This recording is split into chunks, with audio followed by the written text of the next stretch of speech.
Video that was fed in minutes after this crash shows that this plane went down in a fairly populated area not far from the airport in northwest India. And as you look at the video here, you're saying to yourself, well, how much do they know about what happened? Well, it only got to 625 feet in the air before it plunged out of the sky. Terrible. There were 242 people on board. It crashed shortly after takeoff.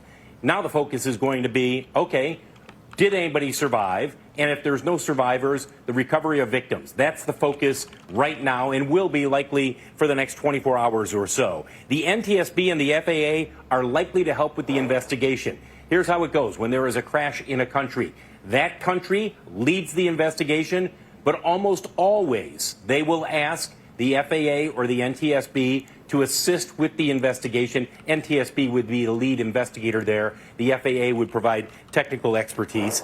In terms of the Dreamliner, despite the problems when it was initially launched, and we covered those extensively back in that 2006 to 2011 time period, despite those problems, since then, the Dreamliner has had a pretty good track record. In fact, this is the first crash involving a Dreamliner. Boeing is in the process of increasing its production of the Dreamliner from 4 per month up to 5 per month. Take a look at shares of Boeing over the last year. It is also expected within the next couple of months to ask the FAA for an increase in 737 MAX production. We'll see if this investigation influences that decision by the FAA.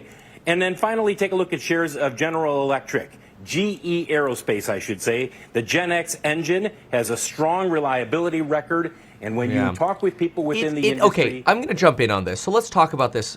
Here's the thing. Jet engines are ridiculously reliable. Insanely reliable. It's one of the reasons that I like having 2 of them on my plane. Yep, here's the plane model again. So let's just understand jet engine for a moment. And why was the Ram air turbine allegedly? It's a little hard to tell from the video deployed.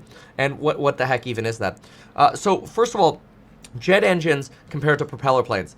If you fly something like a regular piston engine plane, you typically have an engine failure every about 3,600 hours, which most people aren't going to fly 3,600 hours, but the statistical rate is usually 1 engine failure in 3,600 hours, whether it's a small Cessna or a Cirrus or whatever, right?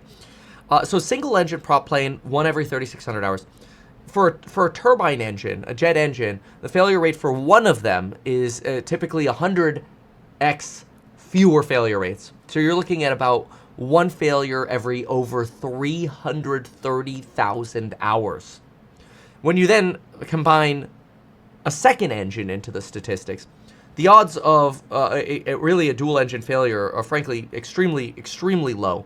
It can happen. There was an aviation accident a few years ago where there was a dual engine failure where it looked like potentially, still waiting on the final NTSB report on it, I think it was in Florida, where potentially the pilots inadvertently reached over and shut off both engines manually. So even in engine failure crashes on jet engines, it's so uncommon to see both of them fail that that often people look for some form of crew error in the process.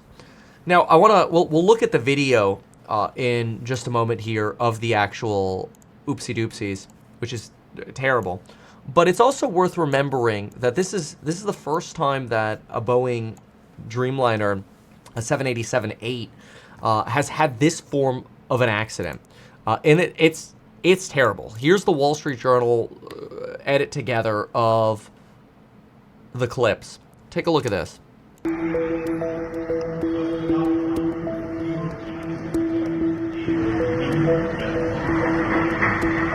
Apparently, it crashed at about just over 600 feet in altitude, lost lift, and began descending, as you could clearly see in the video. It crashed into like a medical school, and so it's likely that some individuals on the ground died as well.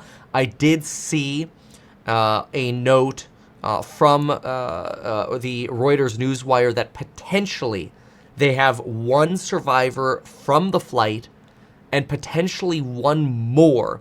So possibly up to 2 survivors from the flight, which is quite frankly very, very remarkable.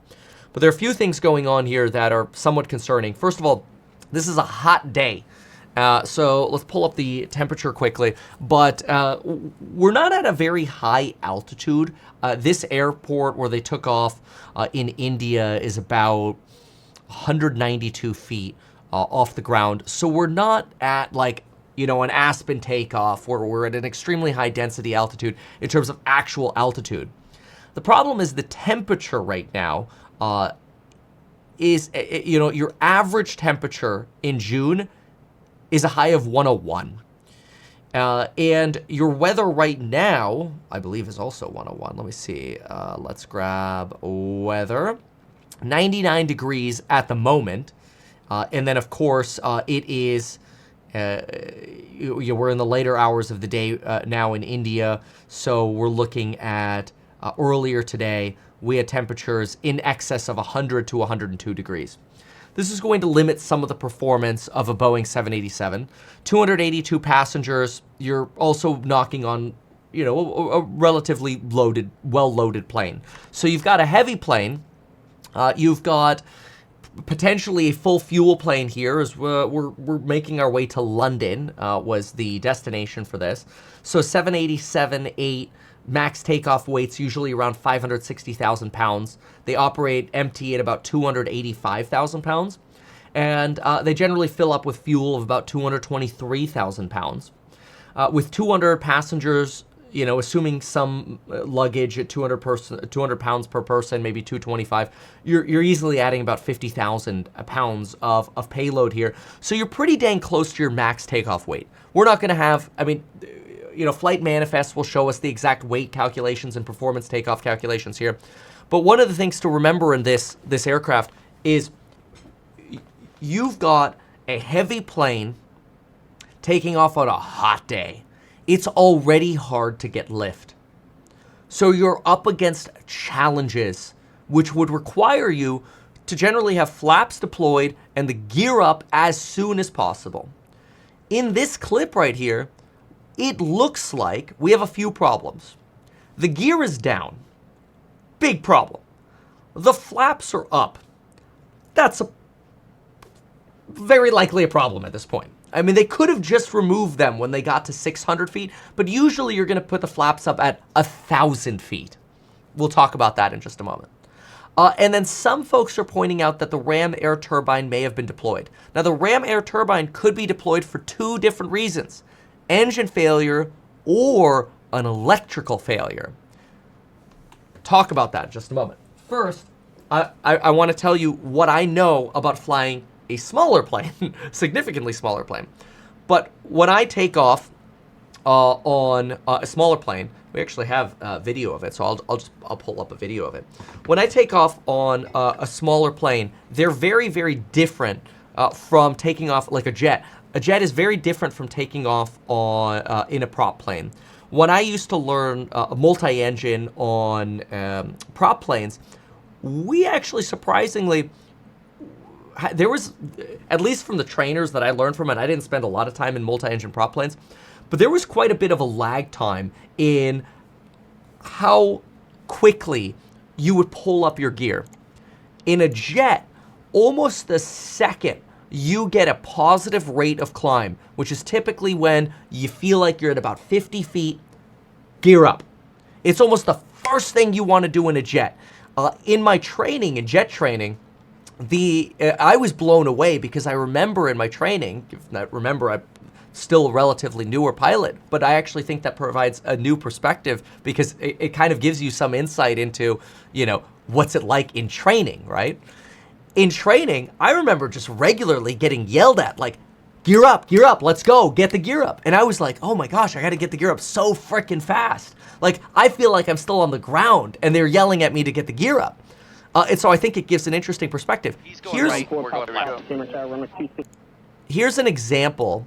Twitter and the freaking video quality sometimes. You ever notice that when you try to load a video on Twitter or X? All right, so this is just an example of a jet takeoff. And you can see how quickly we go for the gear up. It's almost immediately. Watch, I'll just play this for you for a moment so you can see how quickly we get the gear up. And then we can compare that to what we see with the Boeing that still has the gear down. Alright, go static here. Static takeoff means I've got my feet on the brake, Takeoff setting power the power. Full power is set, takeoff power is set. Look how long it takes to start moving. There's top. 70, check. Check. 56 Foxtrot Alpha, camera tower, caution weight turn E1, on the roger. Phenom for runway 26 for takeoff, right down approved. Positive rate. Gear up. That wasn't even that fast. Like, the trainer that I learned with in Florida would have probably wanted it even faster than that. But you see, it's like positive rate, gear up. It's the first thing you're doing on these.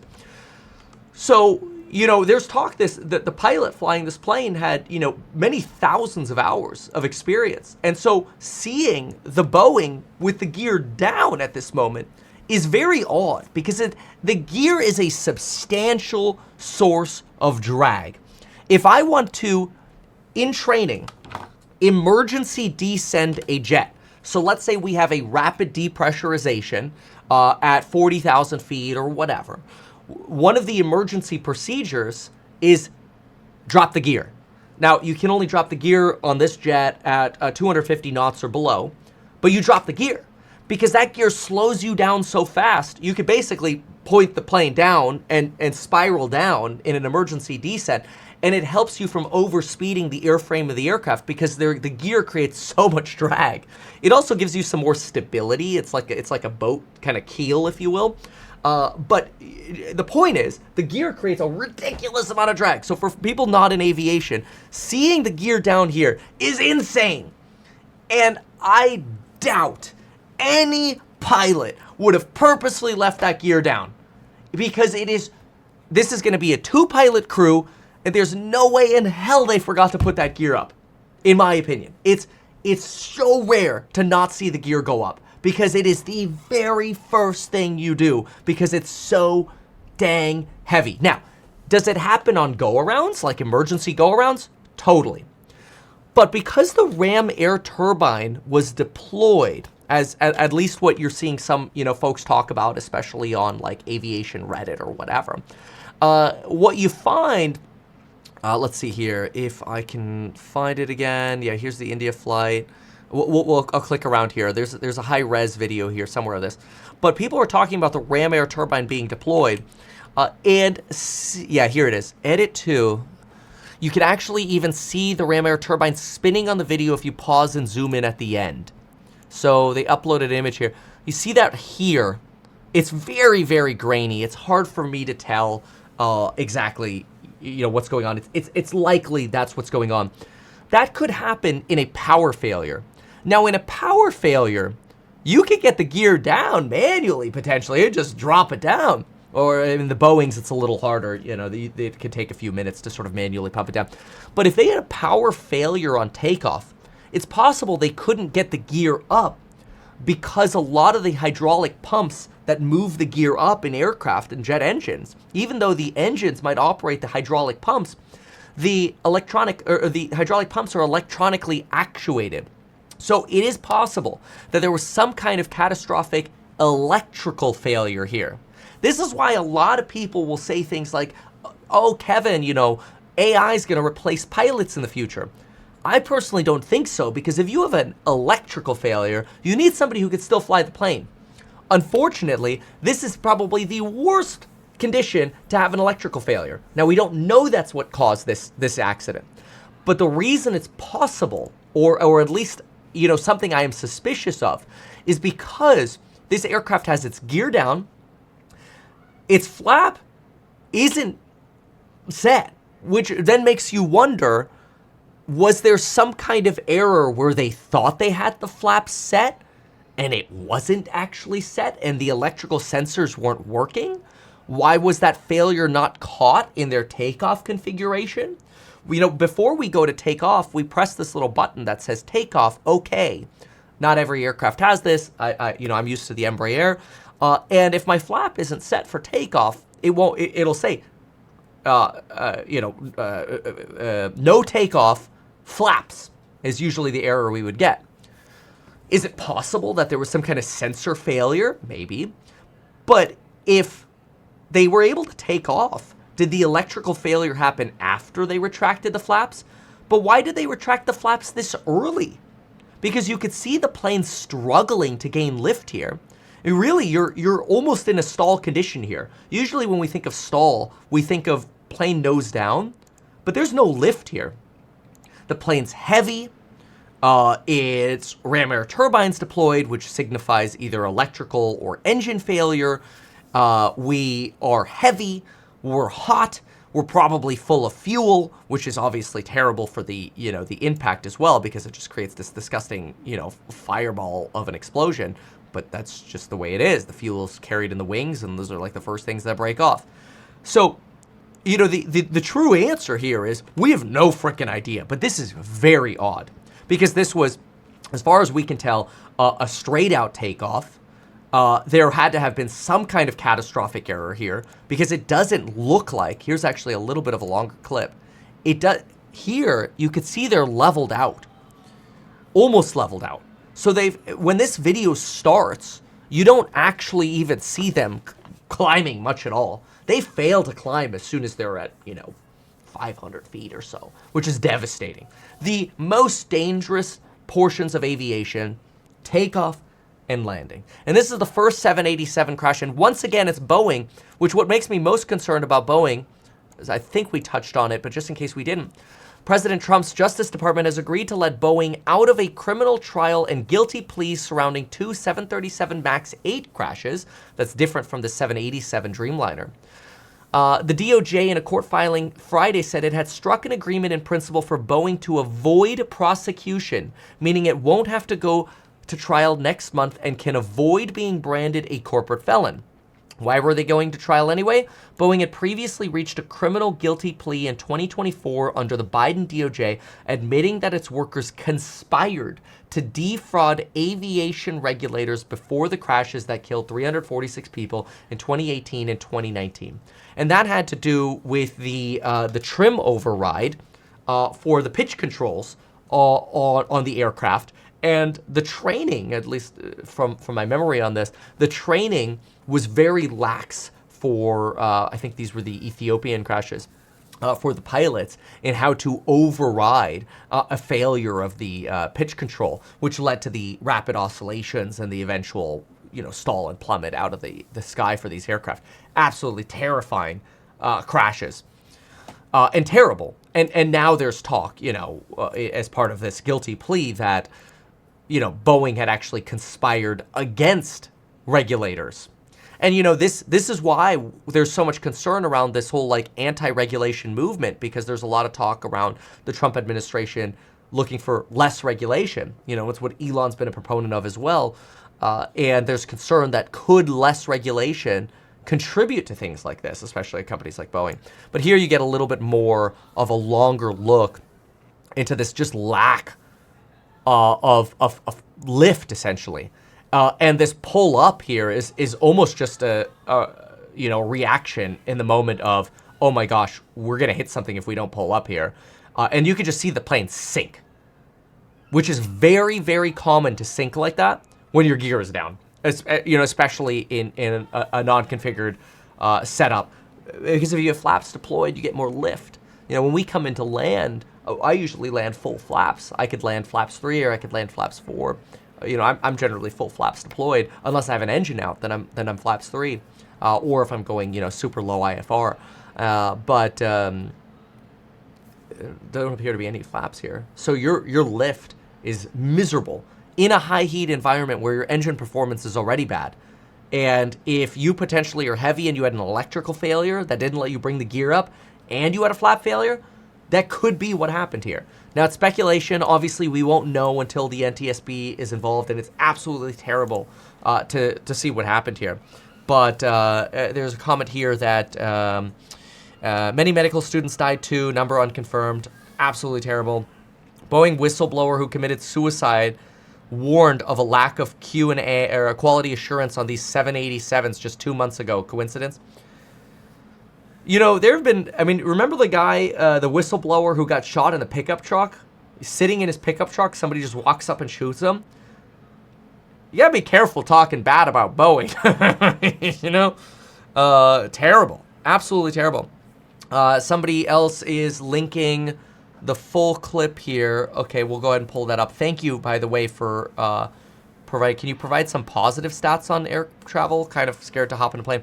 You know, air travel is safer than vehicular driving, especially, honestly, commercial aviation. I think that if you are on a twin turbine plane, so basically a 2-engine jet plane, it is extremely rare to have problems. These jet aircraft usually climb like a bat out of hell. You know, heavy and hot, problematic. 2 engines on a Boeing, though, usually not an issue at all.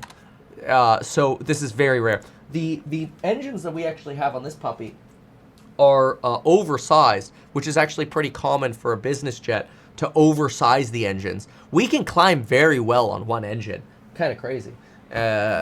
Okay, so let's look at this. Somebody just sent me this new footage. New CCTV footage shows Air India plane crash. Okay, let's see this. It's really devastating to see this kind of stuff. Okay, here we go. I had to type it in and find it manually, sorry. Okay, so here's the takeoff roll. I mean, do I see flaps here? I don't even, it's hard to tell. I don't even see, I can't tell if we've got, because you'd be somewhere between 10 to 30 typically on a 787 takeoff. Now, in fairness, I've never flown a 787. Oh, wait, am I not showing the screen? Silly me. Sorry. Here we go. Okay. There we go. Okay. See the takeoff.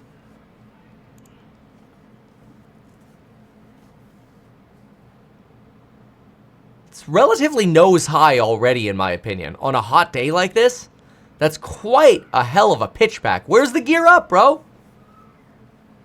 Yeah, the gear up right there, or not moving at all, signifies a really, really clear issue. There's the impact. Oh my gosh, that's terrible. That's interesting. Gear up, honestly, the gear should have been coming up by here. You saw in the video that I played, by about right here, we were gear up. And it doesn't look like the gear's going up at all. But why would, if they had an electrical failure by this point, the takeoff should have been aborted. So something else that I didn't say that could add some perspective here is, in my video, you are going to hear me say 70, check. Okay, so I say 70. My FO says check. Okay, this is important. 70 check. Check. Okay, it's a cross check at 70 knots. That is a decision moment. If I have any problem before 70 knots, I pull the throttle back and I slam on the brakes. I try to maintain that center line, and I'm going to get off the runway. I'm going to abort the takeoff. It's going to take me 20 minutes to take off again because those brakes, those ceramic brakes, are going to have to cool down because I'm going to be creating some smoke. So the 70 check is really important, but it's an opportunity to abort the takeoff. If you have a problem between 70, in this jet, it's going to be a higher speed, obviously, for the Boeing, and V1, you only abort for engine failure or engine fire. So maybe they had an electrical failure between their version of 70, their cross-check, which could be at 80 or 90 for them, right? And V1. That would explain why that gear didn't go up, unless, of course, they just forgot the gear. Again, I think it's remarkable to forget the gear. Skyhawk 56 Foxtrot Alpha, camera tower, caution wait till V1 rotate. V1 rotate. Gear up. Positive rate. Look at that. I go positive rate gear up. My altimeter is not even at 100 feet yet. This this airport is at 73 feet. So I'm about 25, 30 feet off the ground, and my gear's going up. So it's already driving in. Now, it takes a moment for it to drive in, obviously, but it's useful to think about that because we don't see that in this shot. Let's pull it up again here. Where did I just put it? Anyway, we don't see that at all in this Air India takeoff, which is quite concerning. I'll show you another angle too, but let's play this one more time. Okay, so here you go.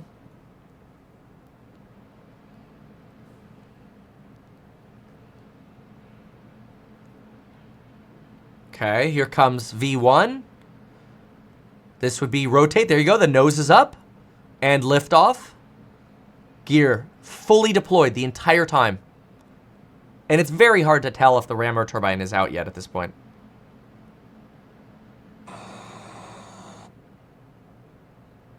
Can't get lift. It's so sad. This is so sad. Hot day. So again, performance problems, right? Not uncommon. I want to show you another angle of just sort of a normal takeoff. This is me flying out of Henderson, and my trainer, who was in a prop plane right behind me, who trained me. I love this guy, Chris Way, all in aviation. Like, shout out to you guys. You guys are amazing. Frankie, Dana, love y'all. Jacob, great people, okay? All in aviation, Henderson, great. Hashtag not sponsored. But I did all my training there in these Cirrus aircraft. And so one of my trainers saw me going to take off.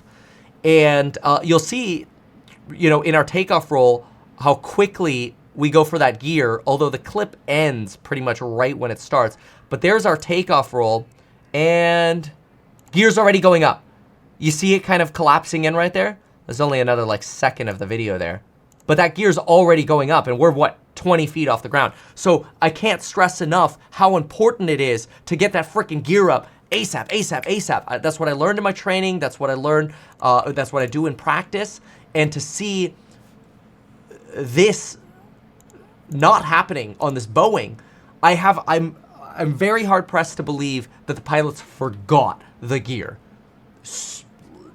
Like, two pilots, it just seems so unlikely. And again, combined with the ram or turbine, there had to have been some kind of catastrophic electrical failure. That's my opinion at this point. Obviously, we'll find out more as we get more details. But yeah, somebody says, can we do a clip of a Boeing takeoff? Let's do that, and then we'll be done. Boeing 787 takeoff. You know, a Dreamliner takeoff. Let's see how quickly they take off. Extreme close-up takeoff at Melbourne Airport. Sounds perfect. All right, here's our takeoff roll. Okay. All right. There's V1. Let's see how... So by 50 feet, you usually start going in. And here, it's activated already. Do you see the doors open up already? And they're going in?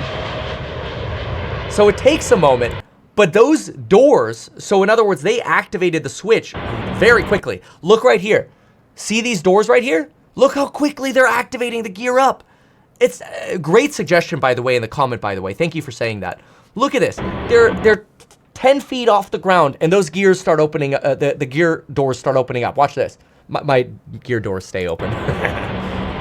There. See that? That's the pilot activating gear up. So literally, positive rate, gear up. The very first freaking thing they do. And then obviously it takes time for the procedure to complete. But the pilot's activation of gear up was instantaneous. They're faster than me on gear up. Great suggestion from the comments here. Thank you for saying that. So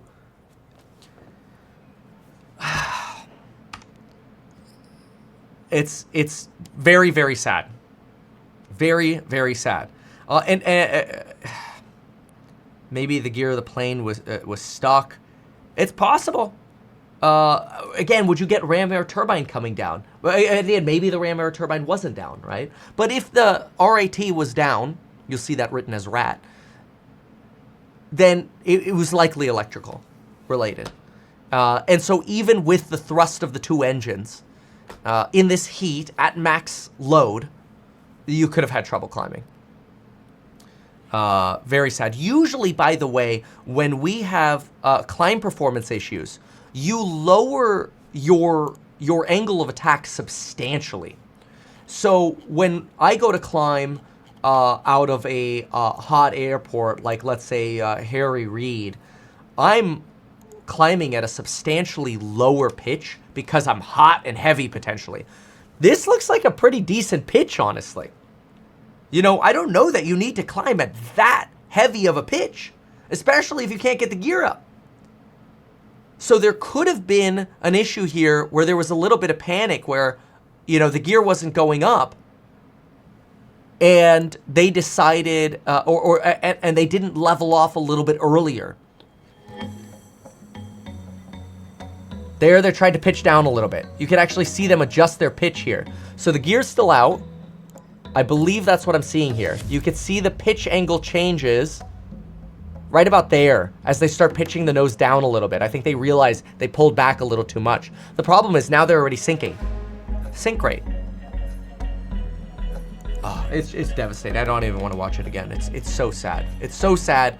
But that's my breakdown. That's my opinion. Why not advertise these things that you told us here? I feel like nobody else knows about this. We'll try a little advertising and see how it goes. Congratulations, man. You have done so much. People love you. People look up to you. Kevin Paffrath there, financial analyst and YouTuber. Meet Kevin. Always great to get your take.